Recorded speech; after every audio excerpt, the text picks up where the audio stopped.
रात के 2:30 बज चुके थे और मैं बस में बैठा बैठा परेशान हो गया था। मुझे काम के सिलसिले में एक छोटे से शहर जाना था। ये शहर बहुत सुनसान क्षेत्र में था, इसलिए बस से जाना पड़ रहा था।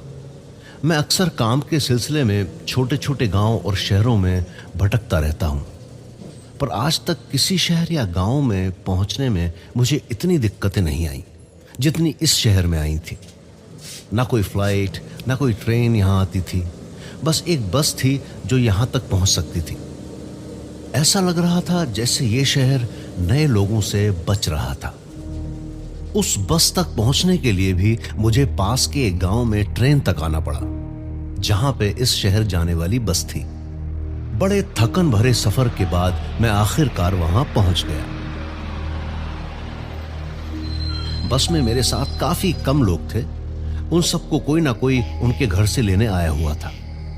बस से उतरते ही सब लोग बहुत जल्दी जल्दी में अपने अपने घर रवाना हो गए। मैंने उतरकर देखा तो दूर दूर तक पंछी भी नहीं था। वैसे जाहिर सी बात है, रात के 3 बज रहे थे, कोई होगा भी क्यों। मैं बस स्टैंड से आगे चलता चला गया। मैं एक होटल ढूंढना चाहता था और बस सो जाना चाहता था। कुछ देर चलने के बाद मुझे बहुत थकान होने लगी, तो मैं पास के एक बेंच पर जाकर बैठ गया। बैठे बैठे मुझे नींद आने लगी, पर मैं ऐसी सुनसान सी जगह पर बेंच पर नहीं सो सकता था। मैं फिर से खड़ा हुआ और चलने लगा। तभी एक ऑटो वाला नजर आया। दूर दूर तक जहां एक इंसान तो क्या जानवर भी नहीं था, वहां पर एक ऑटो वाला मुझे नजर आया। मैंने उत्साह से हाथ हिलाकर उसे बुलाया। जैसे ही वो रुका, मैंने देखा कि 2 और लोग बैठे थे अंदर। सब मुझे देखकर मुस्कुरा रहे थे। मैंने पूछा कि वो सवारी ले रहे हैं क्या? सबने एक साथ मुंडी हिलाकर हां कहा। मुझे ये सब बड़ा ही अजीब लग रहा था, पर थकान इतनी थी कि मैंने ज्यादा नहीं सोचा और बैठ गया।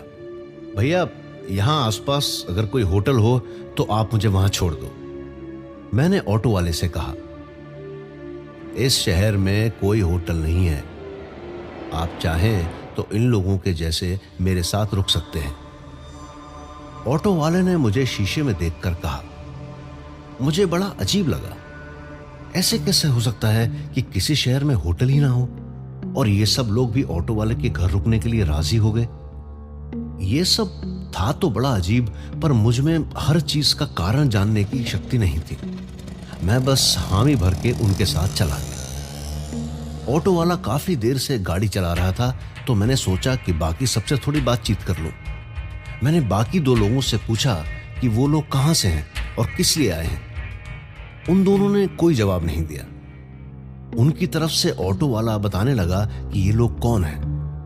ये दोनों भी मेरी तरह कुछ काम से आए थे। उनमें से एक कुछ सर्वेक्षण करने आया था और दूसरा सरकारी डॉक्टर था। मैंने भी अपने बारे में कुछ बताया। थोड़ी देर बाद हम ऑटो वाले के घर पहुंच गए।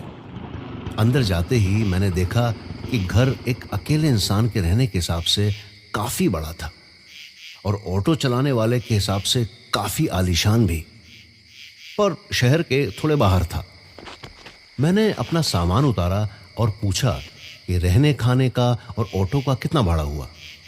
ऑटो वाले ने मुस्कुरा कर कहा, किसी पैसे की चिंता नहीं करूं। मैंने थोड़ा जोर दिया। मैं किसी के पास बिना पैसे दिए नहीं रहना चाहता था। उसने मेरी आंखों में देखा और कहा, पैसे की चिंता छोड़ दीजिए, आप यहां आए वही काफी है। उसकी आंखें बिल्कुल मदहोश कर देने वाली थी, जैसे मैं उनमें खो ही गया था। 2 मिनट तक मैं उसे देखता रहा। फिर मुझे होश आया तो मैंने सर हिलाकर ठीक है कह दिया। मैंने अपने कमरे के लिए पूछा और मुंह हाथ धोने चला गया। मैं जैसे ही बाथरूम से बाहर आया, ऑटो वाला खड़ा था। आज आप बताइए क्या खाएंगे? मेरे बाहर आते ही उसने मुझसे पूछा। मैंने कहा, जो भी उनके पास है मैं वो खा लूंगा। मैं किसी पर बोझ नहीं डालना चाहता था। आज आपकी पसंद का बनेगा, आप बताइए तो सही। मेरी आंखों में देखकर उस ऑटो वाले ने कहा और मैं फिर मदहोश हो गया। मटर पनीर। बदहोशी में मैंने कहा और वो मुस्कुराकर चला गया। थोड़ी देर में मुझे वापस होश आया। मेरे दिमाग में उलझने होने लगी। ये मुझे अपनी आंखों से ऐसे वश में कैसे कर रहा है, या मैं थका हुआ हूं इसलिए कुछ सोच समझ नहीं पा रहा। ये सोचते हुए मैं कुछ देर अपने बिस्तर पे बैठा। फिर मैंने कल के काम की तैयारियां की। मैं सब कुछ एक बार में ही निपटा कर जाना चाहता था, जिससे इस शहर में मुझे वापस न आना पड़े। कुछ देर बाद मुझे ऑटो वाले ने आवाज दी। मैं बाहर गया तो देखा कि मेरी थाली लगी हुई थी।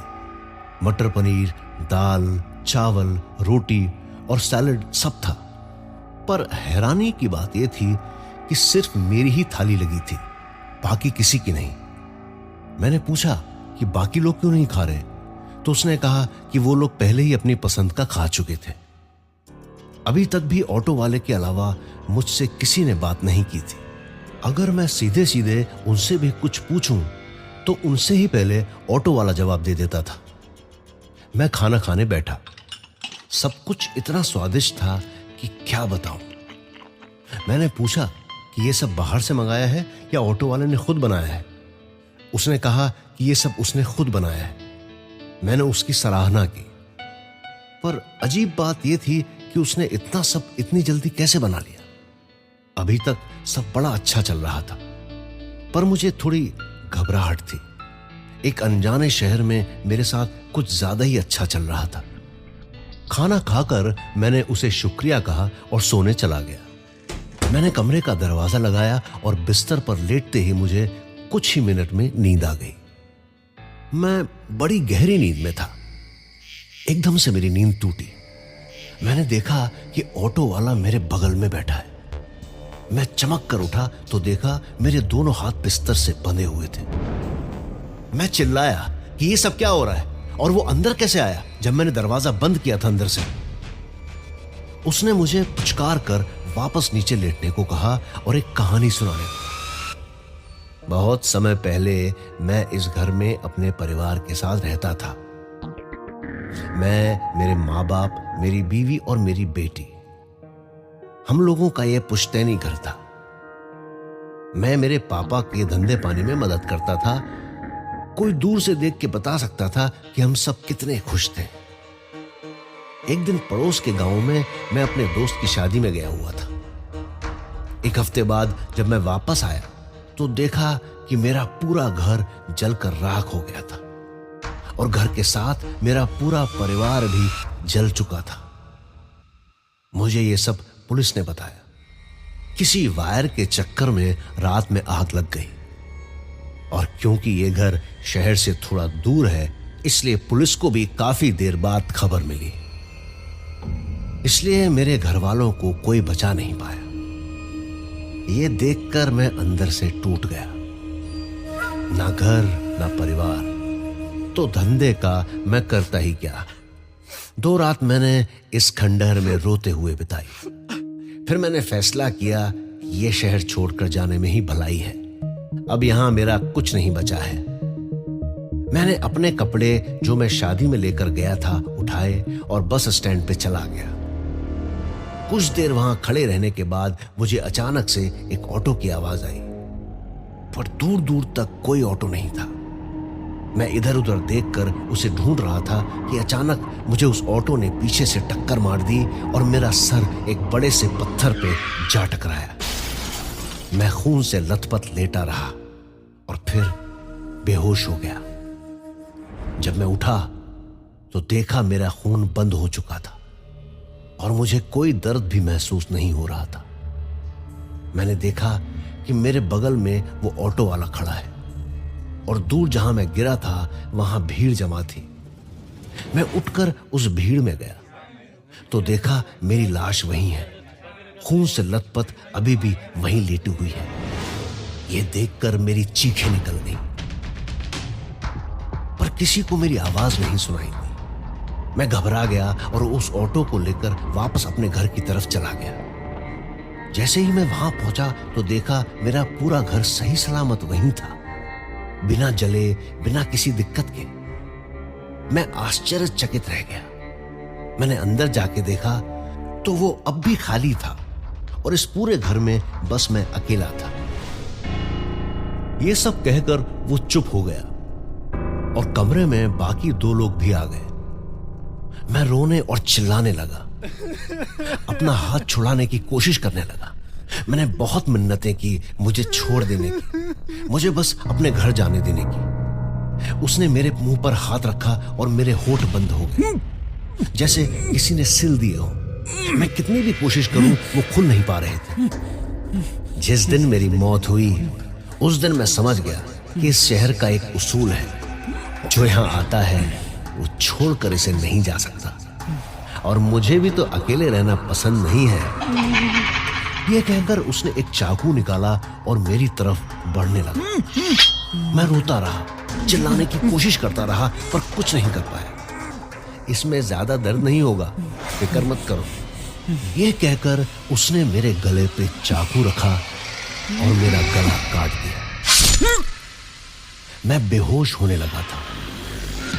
उतने में उसने अपना हाथ मेरी आंखों पर रखा और एकदम से मैं सो गया। मेरा सारा दर्द गायब हो गया। जब मुझे होश आया तब मैं बहुत शांत महसूस कर रहा था। न मुझे डर था न घबराहट। मैंने देखा कि मैं ऑटो में हूं, सबके साथ। मैं अब भी अपना मुंह नहीं खोल पा रहा था, पर मुझे कोई दिक्कत नहीं थी इससे। तभी एक आदमी बस स्टैंड से आता दिखा और इशारे से हमें बुलाने लगा। ऑटो वाले ने ऑटो रोका। ऑटो के रुकते ही उसने पूछा, भैया यहाँ कोई होटल वगैरह हो तो मुझे वहां छोड़ दो।